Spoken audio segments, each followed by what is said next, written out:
Hello welcome back Aisha's കിച്ചണിലേക്ക് എല്ലാവർക്കും സ്വാഗതം. എല്ലാവരും സുഖമായിട്ടിരിക്കുന്നു വിശ്വസിക്കുന്നു. അപ്പോൾ ഇന്ന് നല്ലൊരു മീൻ കറി റെസിപ്പിയുമായിട്ടാണ് വന്നിട്ടുള്ളത്. നമ്മുടെ കോട്ടയം സ്റ്റൈൽ ഫിഷ് കറി റെസിപ്പിയുമായിട്ടാണ് വന്നിട്ടുള്ളത്.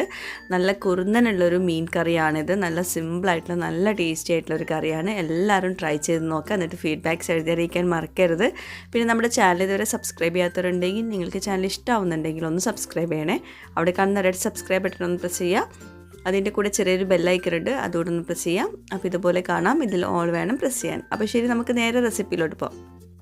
അപ്പോൾ നമ്മുടെ ഈ ഒരു കോട്ടയം സ്റ്റൈൽ ഫിഷ് കറിയിലോട്ട് നമുക്ക് മെയിനായിട്ട് വേണ്ടത് ചെറിയ ഉള്ളി, അതുപോലെ കൊടംപുളി, അതൊക്കെയാണ്. അപ്പോൾ ഞാൻ ചെറിയ ഉള്ളി 2 പിടിയോളം എടുത്തിട്ടുണ്ട് ഈ ഒരു കറിയിലോട്ട്. നല്ല കുറുന്നനുള്ള കറിയാണ് നമ്മൾ ഉണ്ടാക്കുന്നത് കേട്ടോ. അപ്പോൾ ചെറിയ ഉള്ളി നമ്മൾ അധികം എടുത്താലേ നമുക്ക് അങ്ങനെ അത്രയും കട്ടിയിലുള്ള കറി ഉണ്ടാക്കാൻ പറ്റുള്ളൂ. പിന്നെ അതുപോലെ തന്നെ ചെറിയ ഉള്ളി നല്ല ചെറുതായിട്ടൊന്ന് കട്ട് ചെയ്തെടുക്കണം. ചോപ്പർ ഉണ്ടെങ്കിൽ ചോപ്പറിൽ വെച്ചിട്ട് നന്നായിട്ടൊന്ന് ചോപ്പ് ചെയ്തെടുക്കുക.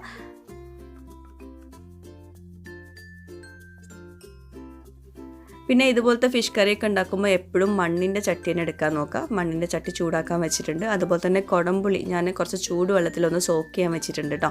അപ്പോൾ കൊടംപുളി നമുക്ക് പുറത്തുനിന്നൊക്കെ വാങ്ങിക്കാൻ കിട്ടുന്നത് വലിയ പീസൊക്കെ ആയിരിക്കും. ഇത് ഇവിടെ വീട്ടിലുണ്ടായതുകൊണ്ട് തന്നെ ഉണ്ടാക്കിയതുകൊണ്ട് തന്നെ ചെറിയ പീസാക്കിയിട്ടാണ് നമ്മൾ ഉണക്കിയെടുത്തിട്ടുള്ളത്. അപ്പം പുളിക്ക് ആവശ്യമുള്ള കൊടംപുളി എടുക്കുക.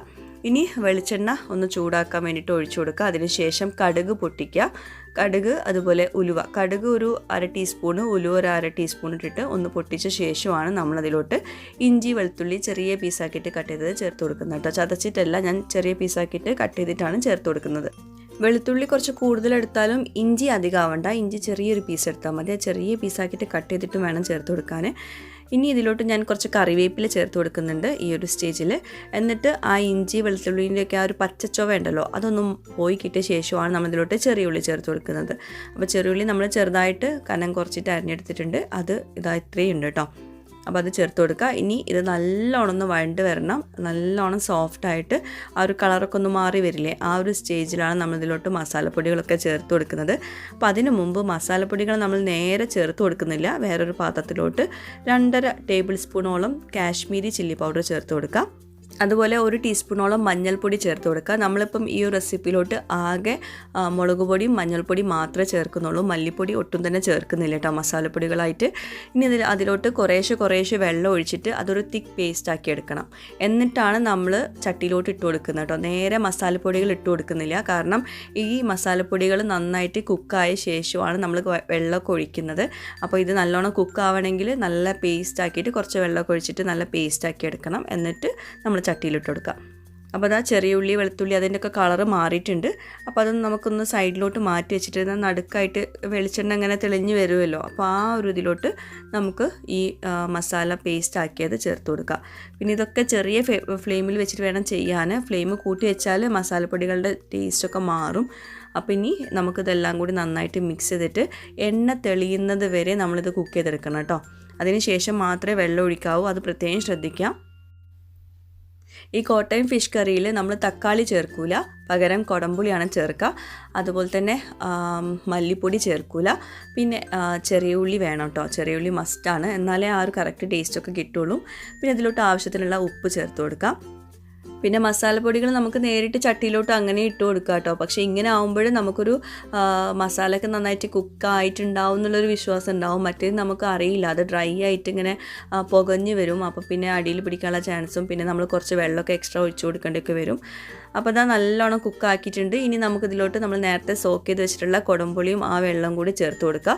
എന്നിട്ട് നമുക്ക് ഒന്നുകൂടെ നന്നായിട്ട് കുക്ക് ചെയ്തെടുക്കാനുണ്ട്. എണ്ണ തെളിയുന്ന വരെ നമുക്ക് കുക്ക് ചെയ്തെടുക്കാനുണ്ട് കേട്ടോ. പിന്നെ കൊടംപുളി ഇതിലോട്ട് ചേർക്കുമ്പോൾ ശ്രദ്ധിക്കുക, നമുക്ക് പുളിക്ക് ആവശ്യത്തിനുള്ള കൊടംപുളി മാത്രം എടുക്കാം. നമ്മൾ ഓരോ നാട്ടുകാരും പല രീതിയിലായിരിക്കും ഫിഷ് കറിയും ചിക്കൻ കറിയൊക്കെ ഉണ്ടാക്കുന്നത്. ഇപ്പോൾ കോട്ടയം സ്റ്റൈൽ ഫിഷ് കറിയിൽ നമ്മൾ ആദ്യം വെളിച്ചെണ്ണയിലോട്ട് കടുകാണ് പൊട്ടിക്കുന്നത്. പക്ഷെ നമ്മുടെ മലപ്പുറത്തുകാർ അല്ലെങ്കിൽ മലബാർ സ്റ്റൈലിൽ ഫിഷ് കറി ഉണ്ടാക്കുമ്പോൾ കടുക് പൊട്ടിക്കാറില്ല. ചെറിയ ഉള്ളി ഇട്ടിട്ട് വറുത്തിട്ടായിരിക്കും നമ്മൾ കറി സ്റ്റാർട്ട് ചെയ്യുന്നത്. അല്ലെങ്കിൽ ലാസ്റ്റ് വറവിട്ട് കൊടുക്കുകയായിരിക്കും. അപ്പോൾ അതിൻ്റേതായ ടേസ്റ്റിൽ വ്യത്യാസം ഉണ്ടാവും കേട്ടോ. ഇത് വേറെ ടേസ്റ്റാണ്, നമ്മുടെ മലബാർ സ്റ്റൈൽ വേറെ ടേസ്റ്റാണ്. അപ്പോൾ അതാ എണ്ണ തെളിയുന്നത് വരെ നമ്മൾ ഇത് നന്നായിട്ട് കുക്ക് ചെയ്തെടുക്കണം. അപ്പോഴാണ് കറക്റ്റ് ടേസ്റ്റ് വരിക കേട്ടോ. ഇനി ഇതിലോട്ട് നമ്മൾ കുറച്ച് വെള്ളം ഒഴിച്ചു കൊടുക്കാം. വെള്ളം ഒരുപാട് ഒഴിച്ചു കൊടുക്കരുത്. ഈ കറി എന്ന് പറയുന്നത് മീനും കറിയും ഒപ്പത്തിന് നിൽക്കുന്ന രീതിയിലായിരിക്കും നമ്മുടെ ഈ കോട്ടയം സ്റ്റൈൽ ഫിഷ് കറി ഉണ്ടാവുക. ഒരുപാട് കറിയിൽ കുറച്ച് മീൻ അങ്ങനെയല്ല ഉണ്ടാവുക.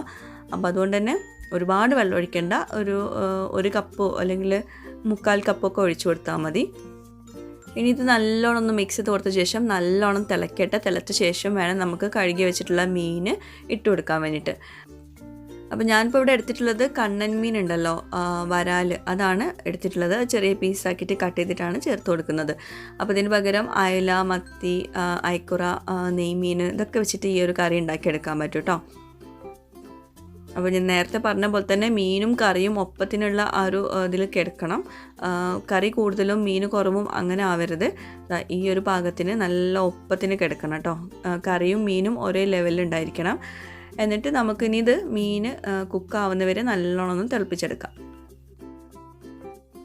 അപ്പോൾ കോട്ടയം ഫിഷ് കറിയുടെ കളർ തന്നെ ഭയങ്കര ഡാർക്ക് റെഡ് കളറായിരിക്കും ഉണ്ടാവുക. ഞാൻ ഒരുപാട് മുളക് പൊടിയൊന്നും യൂസ് ചെയ്തിട്ടില്ല. 2.5 ടേബിൾ സ്പൂണാണ് എൻ്റെ ഒരു മാക്സിമത്തിൽ ഞാൻ യൂസ് ചെയ്തിട്ടുള്ളത്. അപ്പോൾ ചിലർ അതിലും കൂടുതൽ യൂസ് ചെയ്യും. അപ്പോൾ ഭയങ്കര കളറായിരിക്കും കേട്ടോ, നല്ല ഭംഗിയുള്ളൊരു കളറായിരിക്കും ഉണ്ടാവുക. അതുപോലെ തന്നെ നല്ല കുറുന്നനുള്ള കറിയായിരിക്കും. പിന്നെ അതുപോലെ തന്നെ എരിവ് അധികം വേണ്ടതാണെങ്കിൽ നിങ്ങൾ കാശ്മീരി ചില്ലി പൗഡർ യൂസ് ചെയ്യുക കേട്ടോ.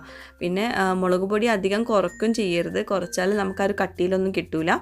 അതുപോലെ നമ്മൾ ആദ്യം വെളിച്ചെണ്ണയിലോട്ട് ഇതിട്ടിട്ട് വഴറ്റിയെടുത്തല്ലോ മസാലപ്പൊടികളെല്ലാം, അതുകൊണ്ടാണ് ആ ഒരു തിക്നെസ്സൊക്കെ വരുന്നത് കേട്ടോ, നല്ല കളറൊക്കെ വരുന്നത്. പിന്നെ ലാസ്റ്റ് നല്ലോണം തിളച്ച ശേഷം അതിലോട്ടൊരു പച്ച വെളിച്ചെണ്ണ കുറച്ച് ഒരു 1-2 ടീസ്പൂൺ ഒഴിച്ചു കൊടുക്കുക. അല്ലെങ്കിൽ നിങ്ങൾക്ക് വേണമെങ്കിൽ വറവിട്ട് കൊടുക്കുക കേട്ടോ. ഞാൻ പിന്നെ എക്സ്ട്രാ അങ്ങനെ ചെയ്യേണ്ടെന്ന് വിചാരിച്ചിട്ടാണ്. അതിനുശേഷം കുറച്ച് കറിവേപ്പിലയും കൂടി ചേർത്ത് കൊടുക്കുക. വറവിട്ട് കൊടുക്കുന്നുണ്ടെങ്കിൽ ഇതിലോട്ട് വെളിച്ചെണ്ണ ഒഴിക്കേണ്ട, സെപ്പറേറ്റ് ആയിട്ട് പാനിൽ കുറച്ച് വെളിച്ചെണ്ണയും കുറച്ച് ചെറിയ ഉള്ളിയും കൂടി ഒന്ന് വറുത്തിട്ട് കറിവേപ്പിലയും കൂടി വറുത്തിട്ട് ഇട്ട് കൊടുത്താൽ മതി. അപ്പോൾ ഇതാ നമ്മുടെ കോട്ടയം ഫിഷ് കറി റെഡി ആയിട്ടുണ്ട്. കുറച്ച് നേരം അടച്ച് വെക്കണം, ഒരു അരമണിക്കൂറൊക്കെ ശേഷം നമുക്ക് തുറന്നിട്ട് സെർവ് ചെയ്യാം. അപ്പോൾ ഇതാ ഇതുപോലെ ഇങ്ങനെ മുകളിൽ ഇങ്ങനെ എണ്ണ തെളിഞ്ഞ് വരും. അതുപോലെ തന്നെ നല്ലൊരു റെഡിഷ് കളറായിരിക്കും, ഡാർക്ക് റെഡ് കളറായിരിക്കും നമ്മുടെ ഫിഷ് കറി ഉണ്ടാവുക. പിന്നെ അതുപോലെ മീനൊക്കെ നല്ലോണം മസാലയൊക്കെ പിടിച്ചിട്ടുണ്ടാവും മീനിൽ.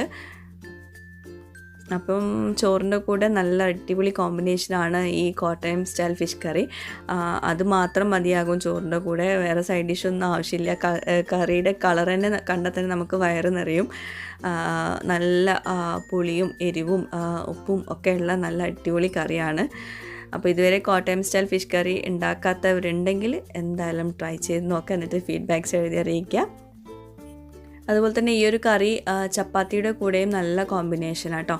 അപ്പോൾ ട്രൈ ചെയ്ത് നോക്കിയിട്ട് ഫീഡ്ബാക്ക്സ് എഴുതി അറിയിക്കാൻ മറക്കരുത്. പുതിയൊരു വീഡിയോയുമായിട്ടും വ്ളോഗുമായിട്ടൊക്കെ വരുന്നവരേക്കും ബൈ, താങ്ക് യു.